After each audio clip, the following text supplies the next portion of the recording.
Vous savez, je vais vous expliquer mon sentiment profond. En fait, je n'en veux pas à l'armée, j'en veux surtout aux gens qui poussent à la guerre.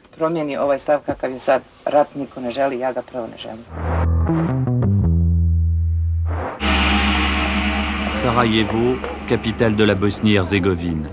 Comme dans toute la région, musulmans, chrétiens, serbes et croates vivent ensemble. Une cohabitation de plus en plus délicate pour ces différents peuples. Les corps des soldats musulmans tués sur le front sont enterrés ici. Cette semaine-là, il y en eut 13. 13 cercueils pour lesquels on accomplit toujours le même cérémonial. 13 cercueils comme celui-ci, portés à bout de bras par une foule toujours plus tendue. Une foule qui accuse désormais ouvertement l'armée fédérale yougoslave d'être responsable de ces morts.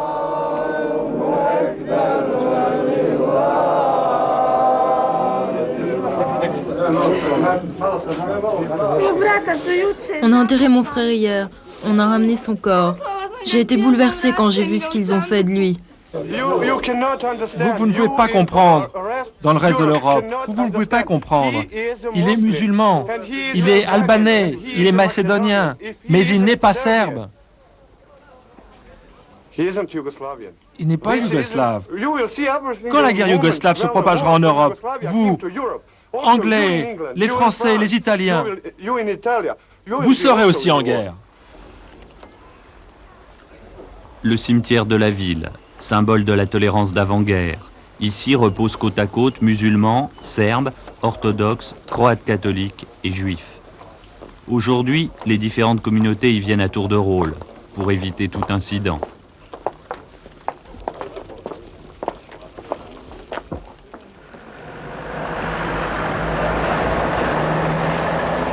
Cette situation, de plus en plus de femmes, mères de soldats ou de miliciens, la refusent. Celles-ci sont croates et musulmanes. Regroupées au sein d'un mouvement pacifiste, elles ont multiplié les actions.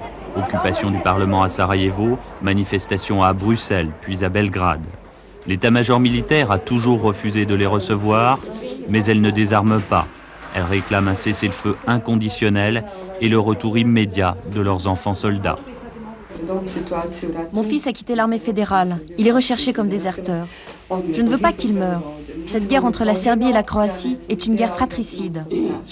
Et si cette guerre se propageait en Bosnie, on se tuerait au sein de sa propre famille. Les voisins de palier s'entretueraient entre eux, parce qu'ici vivent les trois principales nationalités de la Yougoslavie, les musulmans, les Serbes et les Croates. Tout le monde est conscient de ce danger. Le mouvement pacifiste des mères de soldats de tout le pays doit vaincre cet état de fait. Il faut que tout le monde voit ce qui se passe ici. À Belgrade, un responsable militaire nous a dit de ne pas croire les propos des mères croates, car, disait-il, ce sont les enfants de ces mères qui tirent sur vos propres enfants. Les mères croates sont toutes des mères fascistes. Cela m'a révoltée, car on ne demande pas qui tue, mais qui envoie nos enfants se faire tuer. Lorsque l'on envoie quelqu'un dans votre maison pour vous tuer, c'est sûr, vous allez vous défendre. Alors là-bas, il m'a traité de chienne. L'armée ne se préoccupe pas du 21e siècle. Au contraire, ils veulent retourner au 15e siècle.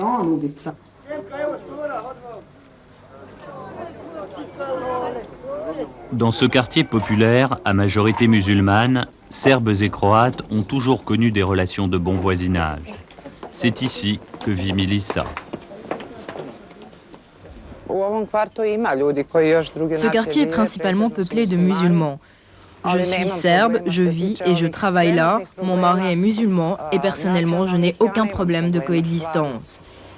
Ce que je sais, c'est qu'ici, tout le monde est contre la guerre, quelle que soit sa nationalité.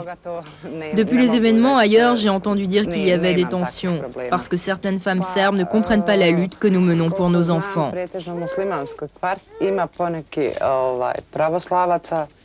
En fait, c'est vrai qu'ici, il y a beaucoup de musulmans. Mais je peux vous expliquer, par exemple, vous savez, dans la maison, juste à côté, vit une femme croate mariée à un musulman. Et vous savez, il n'y a aucun problème, ça se passe très très bien. Des couples mixtes, comme celui de Milica ou de ses voisins, il y en a beaucoup dans le quartier.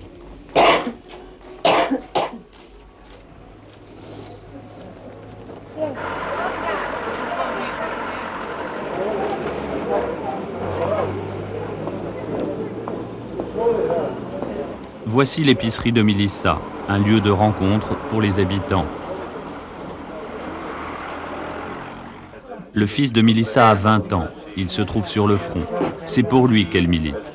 Il y a 2 jours, elle a pu lui parler au téléphone. Mais aujourd'hui, des rumeurs lui ont appris qu'il serait prisonnier. Prisonnier, cela voudrait dire que pour lui, la guerre est terminée. Milica ose à peine l'espérer.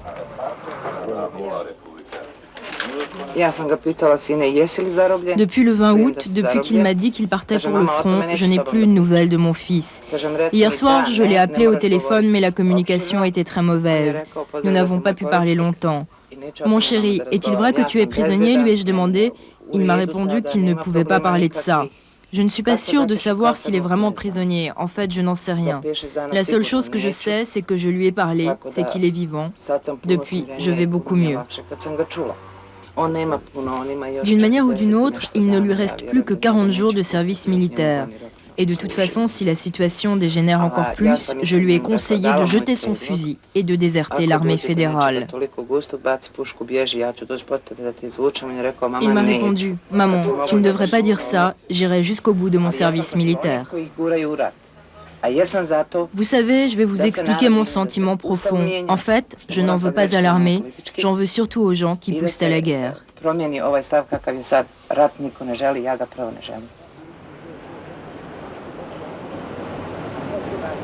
En plein centre de Sarajevo, autour de la mosquée Idriss Pacha, c'est l'effervescence. Hommes, femmes, pratiquants ou pas, les musulmans de la ville se retrouvent pour les obsèques d'un jeune soldat mort sur le front. Déjà, à la frontière croate, des villageois musulmans s'arment. Déjà, 2000 Serbes ont fui la Bosnie par peur des représailles. Ici, les ennemis, ce sont les Serbes, soupçonnés de vouloir annexer la République de Bosnie. Ils pensent conquérir la Croatie et après s'attaquer à la Bosnie. Il faut qu'ils enlèvent ça de leur tête. On en a assez. Ils ont pris le Kosovo et la Croatie. Et maintenant, ils s'attaquent ici à la Bosnie. C'est facile de penser comme ça. Mais ici, c'est à nous. C'est notre histoire. Ici, on ne sera jamais serbe. Seulement musulmans.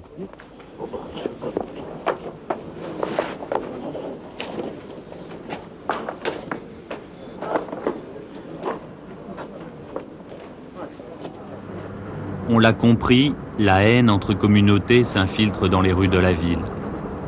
Nous avons voulu rencontrer des femmes serbes. Elles aussi ont créé leur mouvement, mais cette fois-ci pour soutenir l'armée fédérale yougoslave de l'autre côté. Elles ont peur, c'est pourquoi elles ont refusé de nous voir à Sarajevo. L'entretien s'est donc déroulé à leur demande dans un petit village serbe à une dizaine de kilomètres de Sarajevo.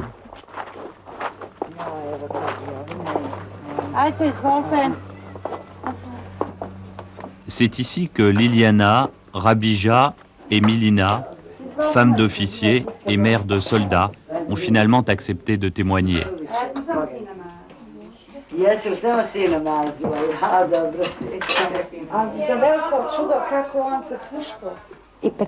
Regardez comme il est superbe, avec cette étoile rouge, qui est très importante. C'est pas comme pour ces femmes croates qui se moquent de cette étoile rouge. Ces gens-là ne peuvent pas comprendre ce que c'est que d'avoir porté pendant 50 ans cette étoile rouge.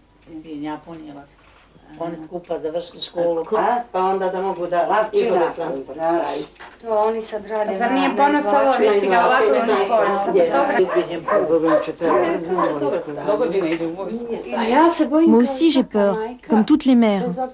C'est comme si vous laissiez sortir votre fils au café et qu'il ne rentre pas. Vous vous faites du souci. Vous avez d'autant plus peur lorsqu'il est dans l'armée et qu'il essuie des tirs des forces croates. En réalité, ces forces qui prétendent que l'armée yougoslave est illégale ne sont que des forces paramilitaires. Pour vous dire la vérité, lorsque j'ai vu les femmes croates et musulmanes manifester à Sarajevo contre l'armée fédérale, j'ai été choquée. L'armée fédérale, c'est l'unité de la Yougoslavie. Si elle disparaît, le pays disparaîtra.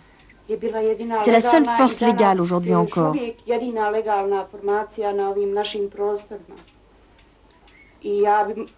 Sûrement que je ferais rentrer mon fils à la maison si cela n'était pas le cas.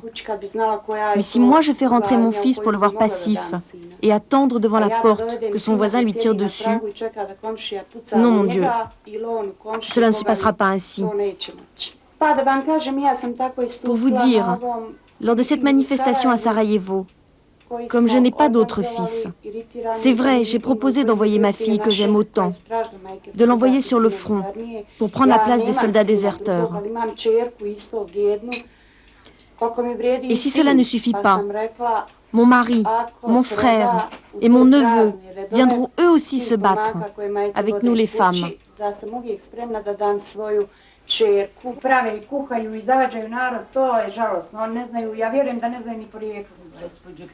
Des jeunes musulmans de plus en plus nombreux quittent les rangs de l'armée fédérale pour venir se cacher à Sarajevo. L'un d'eux a accepté de nous raconter sa guerre.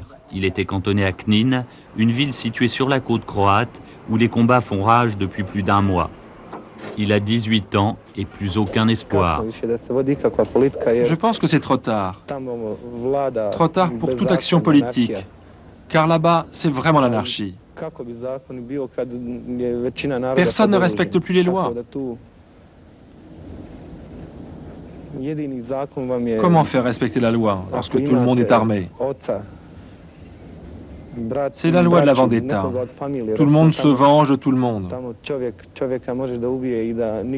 On peut tuer un homme sans que personne ne s'en soucie. Trop de gens sont morts. Moi, je suis très pessimiste. Je ne pense pas que la situation puisse s'arranger. Même si les politiques réussissent à s'entendre, la population continuera la guerre civile. Il y a trop de haine.